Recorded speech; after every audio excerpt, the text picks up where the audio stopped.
یہ بات ہے اس وقت کی جب مکہ میں مشرکین اپنے بتوں کو اللہ تک پہنچنے کا ذریعہ سمجھتے تھے۔ جب لوگ کہتے تھے ہمیں تو بس یہ بت اللہ کے پاس ہماری دعا پہنچا دیتے ہیں، یہ ہمارا وسیلہ ہیں۔ بالکل صحیح کہا، یہ ہمارا راستہ ہیں اللہ تک۔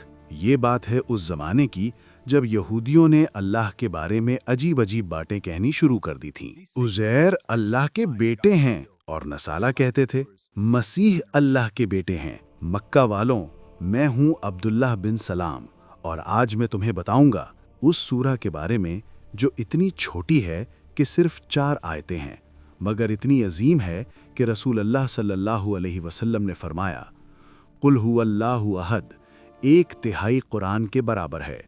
صحیح بخاری 5013۔ کیا تھا اس سورہ کے نازل ہونے کے پیچھے کا واقعہ؟ کون تھے وہ لوگ جن کے سوالات نے اس سورہ کو نازل کروایا، اور کیسے ایک اتنی چھوٹی سی سورہ نے پوری انسانیت کے لیے توحید کا سب سے واضح اور سب سے مکمل پیغام دے دیا؟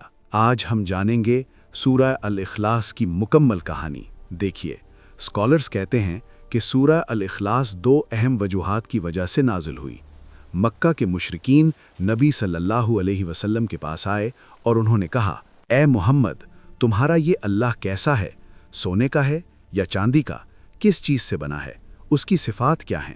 بتاؤ ہمیں۔ یہ سوال اصل میں اللہ کی شان کو چھوٹا کرنے کی کوشش تھی، کیونکہ وہ لوگ اپنے بتوں کو دیکھتے تھے پتھر کے، لکڑی کے، سونے کے، تو انہوں نے سوچا اللہ کو بھی ویسے ہی سمجھ لیں۔ ابو جہل نے کہا، اگر تمہارا اللہ اتنا طاقتور ہے تو اس کی شکل کیسی ہے؟ اس کا خاندان کیسا ہے؟ کوئی بیٹا ہے؟ باپ ہے؟ اور پھر اللہ سبحانہ و تعالیٰ نے جواب دیا، ایسا جواب جو قیامت تک انسانوں کے لیے رہنما بننے والا تھا۔ ایک روایت کے مطابق کچھ یہودی علماء رسول اللہ صلی اللہ علیہ وسلم کے پاس آئے۔ ان کا مقصد تھا آپ کو آزمانا۔ اے محمد، ہم تم سے اللہ کا نسب پوچھتے ہیں، بتاؤ تمہارا رب کس گھرانے سے ہے؟ ہاں، کیونکہ ہم تو جانتے ہیں کہ ہر چیز کا کوئی نہ کوئی اصل ہوتا ہے، کوئی پہلا ہوتا ہے۔ یہ سوال بھی توہین تھا، کیونکہ اللہ کا کوئی نسب نہیں، کوئی گھرانہ نہیں، وہ خالق ہے، مخلوق نہیں۔ اور جب یہ سوالات بڑھ گئے، جب توحید کو سمجھنا ضروری ہو گیا، تب اللہ نے نازل فرمایا، قل هو اللہ احد اللہ الصمد لم یلد ولم یولد ولم یکن لہ کفوا احد۔ بھائی جان، اب آپ سوچیں گے کہ اتنی چھوٹی سورہ میں ایسا کیا ہے، تو سنیے کیا فرمایا رسول اللہ صلی اللہ علیہ وسلم نے۔ ایک مرتبہ نبی صلی اللہ علیہ وسلم نے صحابہ سے فرمایا۔ ابو سعید الخدری رضی اللہ تعالیٰ عنہ روایت کرتے ہیں کہ رسول اللہ صلی اللہ علیہ وسلم نے صحابہ سے پوچھا کہ کیا تم میں سے کوئی شخص رات میں 1/3 قرآن نہیں پڑھ سکتا؟ یہ بات صحابہ پر بھاری لگی۔ انہوں نے کہا، یا رسول اللہ، ہم میں سے کون 1/3 قرآن پڑھ سکتا ہے؟ تو آپ صلی اللہ علیہ وسلم نے فرمایا، قل هو اللہ احد 1/3 قرآن کے برابر ہے۔ صحیح بخاری 5013، صحیح مسلم 811۔ سبحان اللہ، اتنی چھوٹی سورہ اور اتنا عظیم اجر! یا رسول اللہ، یہ تو بہت بڑی خوشخبری ہے۔ اور ایک حدیث میں اور بھی حیرت انگیز بات ہے۔ انس بن مالک رضی اللہ تعالیٰ عنہ سے روایت ہے کہ ایک آدمی نے کہا، یا رسول اللہ، میں سورہ الاخلاص سے محبت کرتا ہوں۔ رسول اللہ صلی اللہ علیہ وسلم نے فرمایا، اس کی محبت تمہیں جنت میں داخل کرے گی۔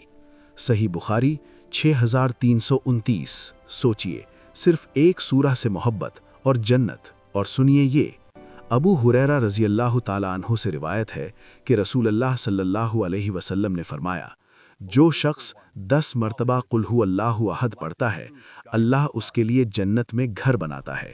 مسند احمد 7356۔ حسن، کیا بات ہے! بس 10 بار اور جنت میں گھر۔ چلیے اب سمجھتے ہیں اس عظیم سورہ کو لفظ بلفظ، آیت بآیت۔ قل هو اللہ احد، کہو اے نبی، وہ اللہ ایک ہے۔ پہلی ہی آیت میں کتنی گہری بات ہے۔ قل، کہو، یہ حکمیہ صیغہ ہے۔ اللہ اپنے نبی کو حکم دے رہے ہیں کہ اے میرے حبیب، ان لوگوں کو بتا دو۔ دیکھو یہاں اللہ نے کہو کیوں فرمایا؟ کیونکہ یہ عقیدہ کا معاملہ ہے، یہ چھپانے کی چیز نہیں، بلکہ بلند آواز سے کہنے کی چیز ہے۔ قل هو اللہ احد، وہ اللہ ایک ہے۔ ہوا، وہ۔ اب دیکھو، ہوا کا مطلب ہے وہ، لیکن یہاں ایک خاص بات ہے۔ جب کسی کو پوائنٹ آؤٹ کرنا ہو تو ہم کہتے ہیں وہ، مطلب وہ اتنا ظاہر ہے، اتنا واضح ہے کہ اسے پہچانا جا سکتا ہے۔ جیسے اگر میں کہوں وہ دیکھو سورج نکلا، تو وہ کہہ کر میں سورج کی طرف اشارہ کر رہا ہوں۔ بالکل ویسے ہی اللہ فرما رہے ہیں وہ جو تم سب سے واقف ہو، جس کے نشان پوری کائنات میں پھیلے ہیں، وہ اللہ ایک ہے۔ اللہ، اللہ، یہ نام، یہ سب سے عظیم نام ہے۔ اللہ جس کا مطلب ہے معبود، جس کی عبادت کی جائے۔ اسکالرز کہتے ہیں اللہ یہ لفظ صرف اور صرف ایک حقیقی معبود کے لیے استعمال ہوتا ہے۔ کوئی بھی مخلوق اس نام کو اپنا نہیں بنا سکتی، نہ پہلے، نہ آج، نہ کبھی۔ احد، ایک، اور پھر فرمایا احد، ایک، لیکن یہاں واحد کیوں نہیں کہا؟ کیونکہ واحد اور احد میں فرق ہے۔ واحد کا مطلب ہے ایک، جس کے بعد دوسرا آ سکتا ہے، جیسے ایک آدمی، پھر دوسرا، پھر تیسرا۔ لیکن احد کا مطلب ہے ایک اور صرف ایک، جس کا کوئی شریک نہیں، کوئی جیسا نہیں، کوئی مثال نہیں۔ دیکھو دنیا میں کتنے لوگ کہتے ہیں میں اللہ کو مانتا ہوں، لیکن یہ پیر بھی میرا وسیلہ ہے، یہ بابا بھی میرا وسیلہ ہے، یا خواجہ ہماری مدد کرو۔ نہیں، اللہ نے فرمایا احد، ایک اور اکیلا، کسی کو بیچ میں مت لاؤ۔ اللہ الصمد، اللہ وہ ہے جو بے نیاز ہے۔ یہ آیت کتنی خوبصورت ہے، کتنی عظیم ہے۔ الصمد، اس لفظ کے بہت سے مطلب ہیں، اور ہر مطلب اللہ کی عظمت کو بیان کرتا ہے۔ میننگ نمبر 1، صمد وہ ہے جس کی کسی چیز کی ضرورت نہیں۔ مجھے پانی چاہیے، مجھے کھانا چاہیے، مجھے ہوا چاہیے، لیکن اللہ کو کسی چیز کی ضرورت نہیں، نہ کھانے کی، نہ پانی کی، نہ آرام کی، نہ نیند کی۔ لا تاخذہ سنۃ ولا نوم، اللہ کو نہ نیند آتی ہے نہ اونگ ہوں۔ سورہ البقرہ 255۔ صمد وہ جس کی طرف سب رخساری کرتے ہیں، یا اللہ مجھے رزق دے، یا اللہ مجھے شفا دے، یا اللہ میری مدد کر۔ ہر مخلوق اللہ کی محتاج ہے، ہر کوئی اس سے مانگتا ہے۔ جانور اللہ سے مانگتے ہیں، پرندے اللہ سے مانگتے ہیں، دریا اللہ سے مانگتے ہیں، پہاڑ اللہ سے مانگتے ہیں۔ یسألہ من فی السماوات والارض، اس سے وہی مانگتا ہے جو آسمان اور زمین میں ہے۔ سورہ رحمان 29۔ صمد وہ جس کا اندر باہر ایک جیسا ہو، جو سالڈ ہو۔ مطلب اللہ میں کوئی خالی جگہ نہیں، کوئی نقص نہیں، کوئی کمی نہیں۔ انسان میں تو خالی پن ہے، بھوک لگی، پیاس لگی، غم ہوا، اداسی آئی، لیکن اللہ صمد ہے، پورے کے پورے کمال والا۔ اس کی ہر صفت کامل ہے، اس کی قدرت کامل ہے، اس کی رحمت کامل ہے، اس کا علم کامل ہے، کوئی کمی نہیں، کوئی نقص نہیں۔ وہ صمد ہے۔ لم یلد ولم یولد، نہ اس نے کسی کو جنما، نہ وہ کسی سے پیدا ہوا۔ سبحان اللہ، یہ بات کتنی واضح ہے۔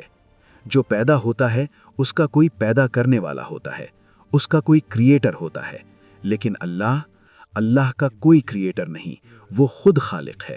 وہ پہلے بھی تھا، آج بھی ہے، ہمیشہ رہے گا۔ اس کی کوئی ابتدا نہیں، کوئی انتہا نہیں۔ ایک بار ایک آدمی نے امام احمد بن حنبل رضی اللہ تعالیٰ عنہ سے پوچھا کہ اللہ کہاں ہے؟ امام احمد، پہلے یہ بتاؤ کہ اللہ کب سے نہیں تھا؟ اللہ تو ہمیشہ سے ہے۔ جب اللہ ہمیشہ سے ہے تو یہ سوال کہ وہ کہاں ہیں یہی غلط ہے، کیونکہ کہاں بھی تو اللہ نے بنایا۔ وہ مکان سے پہلے تھا، وہ زمان سے پہلے تھا، وہ ہر چیز سے پہلے ہے۔ لم یلد ولم یولد، وہ کسی سے پیدا نہیں ہوا کیونکہ وہ اول ہے۔ ولم یکن لہ کفوا احد، اور کوئی اس کا برابر نہیں۔ یہ آخری آیت ہے، یہ کنکلوژن ہے، یہ فائنل سٹیٹمنٹ ہے۔ ولم یکن لہ کفوا احد، کفون کا مطلب ہے برابر، جیسا، مثال۔